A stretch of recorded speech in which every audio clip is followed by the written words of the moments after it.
ఓం నమ శివాయ. ఓం నమో నారాయణాయ. ఓం శ్రీ స్వర్ణాకర్షణ కాళభైరవాయ నమో నమః.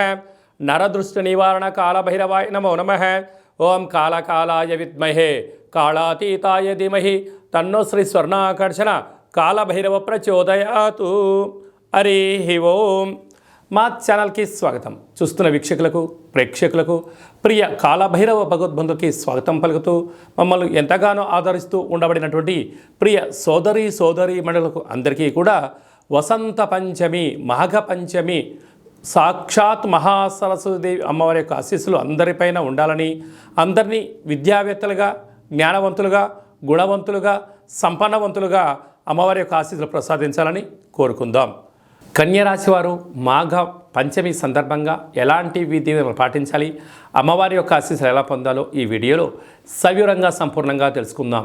కన్యరాశిలో ఏ నక్షత్రాలు వస్తాయనగా ఉత్తరా నక్షత్రంలోని 2, 3, 4 పాదాలు, హస్తా నక్షత్రంలోని 4 పాదాలు, చిత్తా నక్షత్రంలోని 1, 2 పాదములు కలిపితే కన్యరాశి. కన్యరాశి యొక్క అధిపతి బుధుడు. ఈ డేటా ఆఫ్ బర్త్ లేనటువంటి వారికి పేరు యొక్క మొదటి అక్షరాన్ని అనుసరిస్తూ ఆ రాశిని తెలుసుకునే ప్రయత్నం అవుతుంది. అవి ఏ అక్షరాలు ఒకసారి పరిశీలన చేద్దాం. టో, పా, పి, పు, ష, అణ, ట, పే, పో అక్షరాల వారందరూ కూడా కన్యరాశి జాతకులే. కన్యరాశిలో ఉండిన వారందరికీ కూడా రాశాధిపతి బుధుడు అవ్వడం వలన, బుధుడు ఆకుపచ్చ రంగులో ఉండడం వలన, ఎమరాల్డ్ గ్రీన్ అనేటువంటి రంగులో ఉండడం వలన అమ్మవారికి ఆకుపచ్చ రంగు కలిగినటువంటి వస్త్రాలు, గాజులు, నీలరంగు పువ్వులతో అర్చన చేయడం వలన బుద్ధి జ్ఞానం చేత, సత్ప్రవర్తన చేత, సద్జ్ఞానం చేత ఉన్నతమైనటువంటి జీవన విధానాన్ని వీరు పొందబోతారు అని చెప్పడంలో ఏమాత్రం సందేహమే లేదు. అలా రాశిలోని కేతు సంచార స్థితి ఉండడం వలన వీరికి ఆలోచన, విధి విధానం, ఆధ్యాత్మికత, భక్తి భావన వీరి సొంతం అవడం వలన వీరికి అంతా మంచి కాలమే అని చెప్పి గమనించాలి. అర్ధాష్టమ కుజుడు, అర్ధాష్టమ శుక్రుడు కుజదోష ప్రభావ కారణం వలన చిన్న చిన్న విషయాలకు ఆందోళన తగదు. మంగళవారము, శనివారము అష్టమి తిథి ఎందున మీరు మౌనం, ధ్యానం, ప్రశాంతత ఎంతో అవసరం అని చెప్పి మీరు గుర్తుపెట్టుకోగలగాలి. భార్యాభర్తల మధ్య ప్రేమానురాగాలు అవసరము.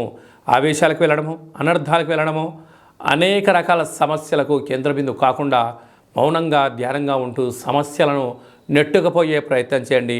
అంతా మీ విజయము మీకు కలుగుతుంది. పంచమ స్థానంలో బుధాదిత్య రాజయోగ కారణం వలన, రవి బుధులు అక్కడే సంచారం చేయడం వలన తల్లిదండ్రుల నుంచి, మీ పెద్దవాళ్ళ నుంచి ప్రభుత్వ ఉద్యోగం రావాల్సినటువంటి వారికి ఉద్యోగము రావడము, స్థిరాస్తులు, చరాస్తులలో అద్భుతమైన విజయం మీ సొంతం కాబోతుంది.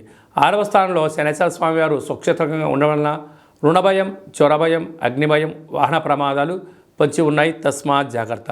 7వ స్థానంలో రాహు సంచార స్థితి ఉండడం వలన వృత్తులలో, ఉద్యోగాల్లో, వ్యాపారాల్లో, సేవారంగ కార్యక్రమాల్లో స్వల్పమైనటువంటి ఆటంకాలు ఉండినను ధర్మ మార్గంగా ఉండడం వలన అద్భుతమైన విజయం మీ సొంతం అవుతుంది. అష్టమంలో గురు సంచార స్థితి ఉండడం వలన వృత్తులలో, ఉద్యోగాల్లో, వ్యాపారాల్లో స్వల్పమైన ఆటంకాలు ఉంటున్నాయి కనుక వీలైనంత వరకు రుద్రాభిషేకం చేసుకోండి. స్వామివారికి ఆశీస్సులు పొందండి.